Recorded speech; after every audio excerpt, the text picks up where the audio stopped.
So mga par, bago pa nga po nangyari ang laban ni Lamont Roach at Tank Davis, mainit na nga po ang naging bangayan sa pagitan ni Tank Davis at Saudi promoter na si Turki Al-Sheikh, kung saan mga idol napikon si Boss Turki nang tinawag siya ni Tank Davis na isang demonyo na kung pipirma ka daw mga idol sa Saudi promoter, parang binenta mo daw mga idol ang kaluluwa mo sa kanya. At dahil nga sa nangyari na controversial draw sa bakbakan ni Tank Davis at Lamont Roach, ngayon mga idol hinihintay natin na mag-react si Boss Turki sa resulta ng laban ni Tank Davis, kung saan mga idol official nag-react na nga ito, pero hindi nito direktang binanatan si Tank Davis, kundi itong si Steve Willis aka Boy Mata. Question ni Boss Turki mga idol ang referee, bakit walang knockdown si Tank Davis? Dahil ba daw merong grease sa buhok si Davis Boy? Although hindi naman binanggit mga idol ng Saudi promoter ang pangalan ni Davis, pero halatang meron talaga laman ang reaction ni Boss Turki. Parang ibig sabihin nito mga idol, nakaligtas lang sa kapahamakan si Tank Davis dahil sa tulong ni Boy Mata. Kitang-kita na expose ito sa laban, pero pilit pa rin pinaboran si Davis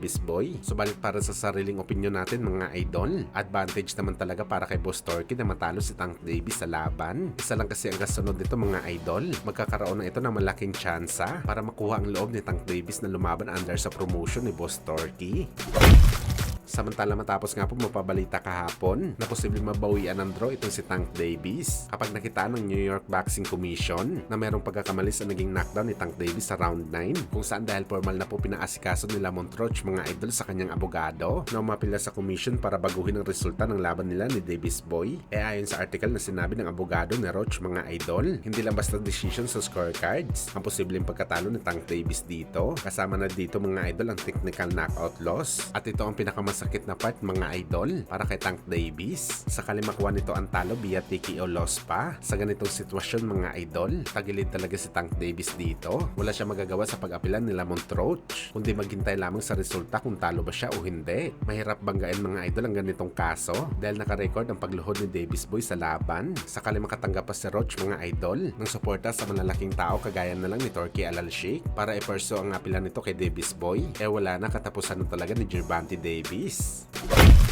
Sa kabilang banda naman mga idol, YouTuber boxer na si Jake Paul naglabas ng kanyang pagkadismaya sa naging resulta ng laban ni Tank Davis at Lamont Roach. Sa sobrang galit ni Jake Paul mga idol, nagpagawa pa ito ng stand-in ni Tank Davis at pinaghahampas niya ito at tinapakan. Mailabas lang talaga nito ang pagkadismaya niya sa resulta ng laban. Marami ang nagsabi mga idol na expected naman daw na gawin nito ni Jake Paul dahil hindi talaga sila talo ni Tank Davis. Pero para sa atin mga idol, malakas ang kutob natin na malaki ang natalo sa pusta ni Jake Paul para manalo lamang si Davis Boy sa dahilan na mahilig tumalpak ng milyones si Jake Paul. At isang araw bago mangyari ang laban mga idol, pinuri-puri pa ni Jake Paul itong si Tank Davis. Kaya palagay talaga natin mga boss, isa din talaga si Jake Paul sa natalo ng milyones kay Tank Davis sa bakbakan.